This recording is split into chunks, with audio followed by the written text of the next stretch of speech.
Hey folks, my name is Phil Kearney. I create role-playing games, I illustrate them, and I publish them online. And I've been focusing attention on building a new supplement called Spelljammer Combat and Exploration. This is for use with the new Spelljammer setting that was released by Wizards of the Coast in August 2022. This supplement is a 100-page deep dive into additional mechanics for combat and exploration and spellcasting in the Spelljammer campaign setting where space is vast and you're dealing with hundreds of millions or billions of miles of distance from destination to destination. And so this creates a number of interesting circumstances and means of how can you communicate over these vast distances. So I wanted to run through a couple of the simple options that are available. So right off the bat, there's the Sending spell. It's a 3rd level spell. It allows for you to target anybody that exists that you know, anywhere in reality, any plane of existence, and it allows for up to 25 words of communication, and then you can respond back in kind, and that is the use of the spell. So when you send a short message of 25 words or less to a creature with which you're familiar, the creature hears the message in its mind, recognizes you as a sender if it knows you, and can answer in a manner immediately. The spell enables creatures with intelligence score to understand the meaning of your message. You can send the message across any distance. There you go. So it's a one-shot item. It costs a 3rd level spell slot to be able to do this, and the duration is 25 words inside of 1 round to send and then be returned. Beyond that, we have magic items. The Sending Stone is they come in pairs. Each stone are attuned to each other so that when you use a stone, it casts the sending spell, but the recipient is the receiving stone. So the sending spell can be used once between both stones per day before it is expended. And again, that is unlimited range. And as long as somebody has that stone, they can hear what your message is, though you don't necessarily know who's hearing that message. But it doesn't cost you anything. It's a magic item. It doesn't cost you a spell slot to do it. So anyone can use it. On top of that, in the Dragonlance setting was the introduction of Fargab, and we've modified Fargab for Spelljammer specifically. So each Fargab has a unique series of runes similar to a teleportation circle when created, and while focusing, you can synchronize one Fargab to another Fargab on the same plane of existence or Wildspace system by selecting the target's Fargab unique rune pattern. While focusing, the operator can freely communicate telepathically as per the Rary's telepathic bond spell, but with the targeted Fargab, and the recipient can refuse to receive the message, and if permitted, this link can remain until either creature chooses to end the conversation or both lose focus. And then you can spy on somebody that's listening to it. Basically, you have to be within 10 feet of the Fargab to be able to hear the message. A quick note here about focus. This is something that we introduced in a previous session video, which I'll have linked down in the description down below. But focus is essentially, it requires characters to attune. Let's see. Many options with the supplement require a creature to focus on devices to use them. For example, an orrery station, a spelljamming helm, an eldritch cannon require focus. To remain focused on a device, you must always occupy the same space or be within 5 feet of the device. But there's no limit to how many devices a creature can focus on while within range of each. You can use separate actions or bonus actions to focus on each device. And then you can also maintain focus while maintaining concentration. And if you have to make a Constitution saving throw, otherwise you could potentially lose concentration. You would also lose focus. But otherwise, you can focus on as many items as you have within reach of you that you're basically maintaining concentration on. So that's how focus works. So while you're focusing, you can continue a conversation with somebody through a Fargab. In addition, there's other means of communication that have been presented in Spelljammer.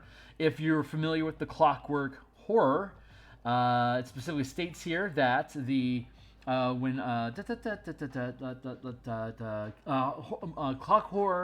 Clockwork horrors communicate with each other by means of clicks, whirs, and similar mechanical sounds that imitate the Thri-Kreen language perfectly, leading some to speculate to believe that they were created by Kreen, but whatever. A horror can also emit light from its central eye, issuing dot and dash messaging, like Morse code, to other creatures that can see the light. Creatures beside Clockwork Horrors can learn this blinking light code, which is also called Zik-Light. So how can we use Zik-Light in the game? Well, we could use a hooded lantern.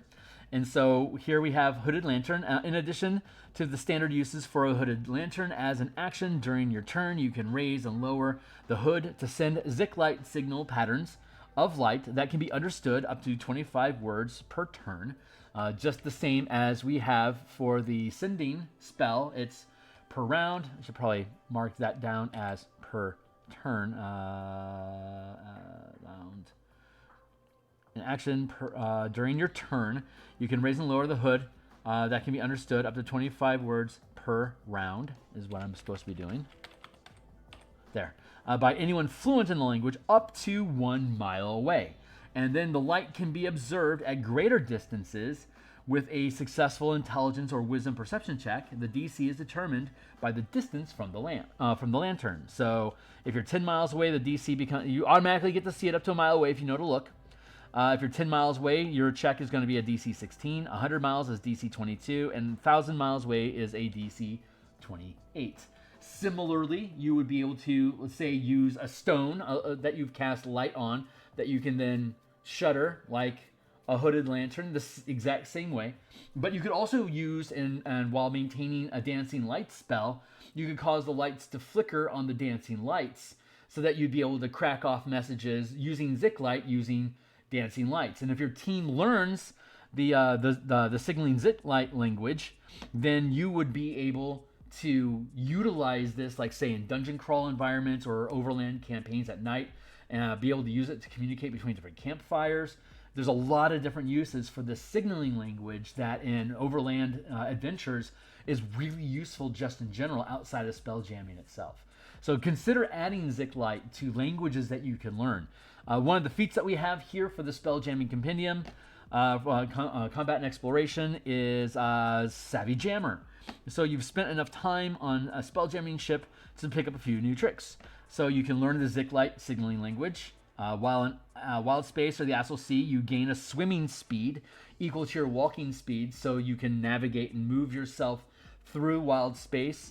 And then you also can learn the Minor Illusion and the Mending Cantrips. You could use Minor Illusion, similar to Dancing Lights, to be able to create little flicker effects for Zik-Lights. And you also learn the Mending Cantrip, which is useful for the repair ritual that we describe in the Making Repairs chapter of the book. But beyond these things, another means of another magic item that is introduced in this book is the Message Amplifier. So a Message Amplifier, which would be attached to either a Spelljamming helm or an orrery station, you can target any number of visible creatures or ships of your choice within 1 mile as part of your actions. During your turn, if a ship is targeted, the message you transmit is heard by any creatures aboard the ship. Alternatively, you can send a non-verbal message up to 100 million miles in all directions using Zik-Light signaling as a series of audible patterns that can be translated into words by anyone fluent in Zik-Light signaling who is focusing on a helm, orrery, or message amplifier. The signal can be heard through another message amplifier with a successful DC 15 intelligence or wisdom perception check. So by this means, if you're stranded, for instance, you would be able to use your message amplifier device to be able to send out basically a distress signal. If you know of a target that you can see, then you could target that ship or whomever is aboard that ship that you're familiar with the message amplifier to be able to maintain a line of communication with them as per the message cantrip. But again, also with the Zik-Light signaling, you'd be able just to send out a burst of message to anyone that would be within 100 million miles is 1 day of travel by means of Spelljamming ship. If you're way off in remote nowhere, it's worth a shot to see if somebody is coming by that would be able to catch signal of you, and then they would be able to respond back to the message because you're maintaining this line of communication with them if they know Zik-Light they'd be able to bounce back a signal to you, and you can start a conversation to get rescued. Similarly, if you're out in space, a DM at any time could start flashing a Zik light signal that during a downtime activity, while somebody's on lookout, either using an orrery station just to scan the space around them, or by just noticing by being on deck and just being a lookout, you might have a chance of picking up on a flickering light that's in the distance. Like that star is flickering. That might not actually be a star. That could be a hooded lantern, or a spell trying to attract our attention. And you can just spend a moment in looking at it, and then a DM could tell you, yeah, it's actually a Zik light communication via light. Or again, if you're using an orrery station and you're maintaining focus on that to do a system sweeping scan, it's like a radar. We've talked about it in previous sessions. And that would also have the opportunity just to pick up on any signals that are coming in. So like if you're in orbit around the Rock of Brawl, there could be for Light of Zaraxis, for instance, the Grand Orrery that's on the Imperial Citadel. These are places where you can have large numbers of orrery stations that are set up to be able to relay communications with various ships that are coming and going, patrol ships that are maintaining a perimeter of defense around the system that you're controlling. And this could be pulled into any ground campaign of any, say, fairly advanced organization that has access to resources, like, for instance, Waterdeep or Baldur's Gate would have enough money in their invested to be able to have orrery stations set up in different military stations, like towers, lookout stations, command posts within the settlement, that could also be having a signal that's going out. And if you're using Fargabs or message amplifiers or signal or sending stones, to be able to send out these messages and to have a large number of communications going on with, like, say, hub communities. Like there could be any number of farming communities that may be able to afford a couple hundred gold worth of investment into a message amplifier that they would be able to have, like at the town hall, or the Commons Lodge, or in the Constable or the Duke's Manor, and have that available to communicate with home base or the larger hub, like the capital where this Duke perhaps gained their title from. They could have a message amplifier that allows them to have swift communication with the capital of the nation that they help represent. So these are a couple different ideas that we have that help makes communication in a spelljamming campaign very easy, and helps expand the idea of staying connected to a larger community and create new opportunities for DMs to introduce stranded adventures in this submarine style of storytelling that being aboard a spelljamming ship presents as an opportunity.